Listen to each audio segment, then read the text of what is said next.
Começa agora. Descobrindo a Revista Espírita. Os fatos, os fenômenos, as análises que auxiliaram Allan Kardec a consolidar os alicerces do Espiritismo. Descobrindo a Revista Espírita. Pesquisa e apresentação, Luiz Armando de Freitas Ferreira. 1859 terminava no calendário terrestre registrando vários acontecimentos que teriam influência sobre outras áreas do conhecimento. Charles Darwin desencadearia muitas polêmicas após a publicação da origem das espécies através da seleção natural. Astrônomos registraram impressionantes tempestades solares. Foi inaugurado em Londres o famoso Big Bang. Nasce Arthur Conan Doyle, criador do famoso Sherlock Holmes. Karl Marx lança sua introdução à contribuição para a crítica econômica política.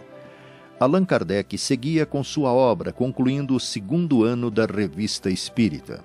Entre as matérias incluídas na pauta de dezembro, reproduz interessante abordagem sobre a doutrina da reencarnação entre os hindus, demonstrando a diferença entre a visão desta escola e do espiritismo.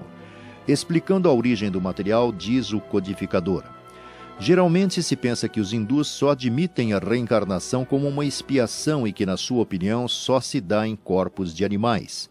Entretanto, as linhas que se seguem, extraídas da viagem da senhora Ida Pfeiffer, parecem provar que os indianos têm a esse respeito ideias mais claras. Diz a senhora Pfeiffer: geralmente as meninas ficam noivas com 1 ano de idade. Se o noivo morrer, a menina é considerada viúva, ficando impedida de casar-se. A viuvez é considerada como uma grande infelicidade. Pensam eles que é a situação das mulheres cuja conduta não foi irreprochável numa existência anterior.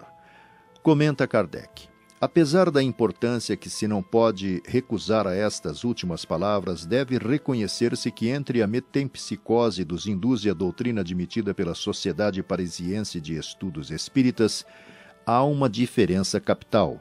Citemos aqui o que diz Zimmermann sobre a religião hindu no manual de sua viagem. O fundo desta religião é a crença num ser primeiro e supremo, na imortalidade da alma e na recompensa à virtude.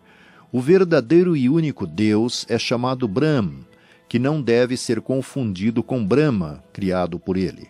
É a verdadeira luz, que é a mesma, eterna, bem-aventurada em todos os tempos e lugares. Da essência imortal de Brahm, emanou a deusa Brahmani, isto é, a natureza e uma legião de 1.180.000.000 de espíritos. Entre estes há 3 semideuses ou gênios superiores: Brahma, Vishnu e Shiva, a trindade dos hindus. Durante muito tempo a concordância e a felicidade reinaram entre os espíritos.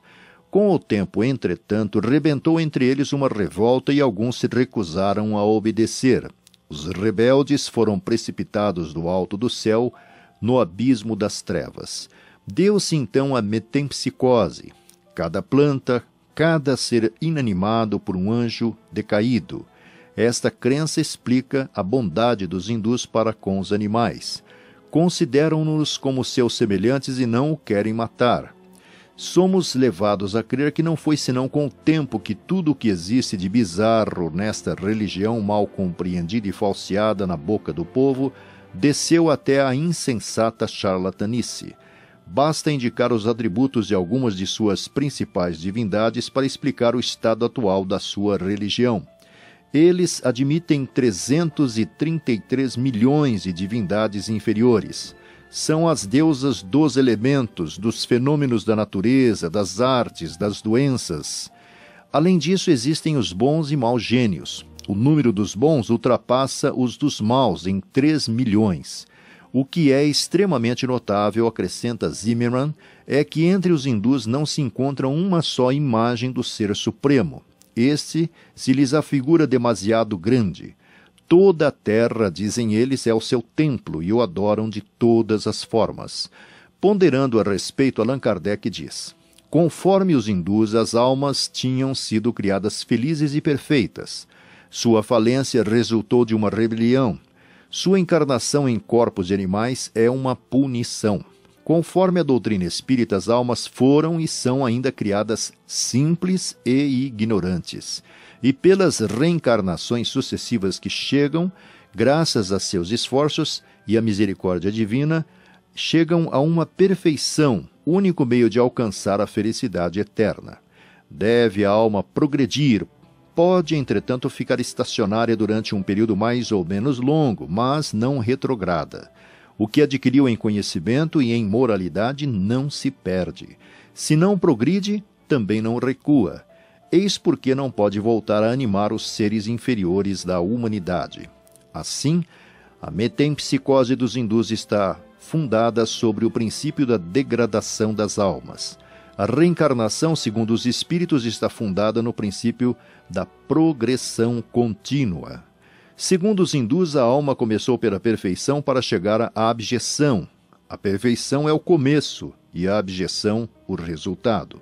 Segundo os espíritos, a ignorância é o começo, a perfeição o objetivo e o resultado. Seria supérfluo procurar demonstrar qual dessas duas doutrinas é a mais racional, qual a que dá mais elevada ideia da bondade e da justiça de Deus. É, pois, por uma completa ignorância de seus princípios que algumas pessoas as confundem.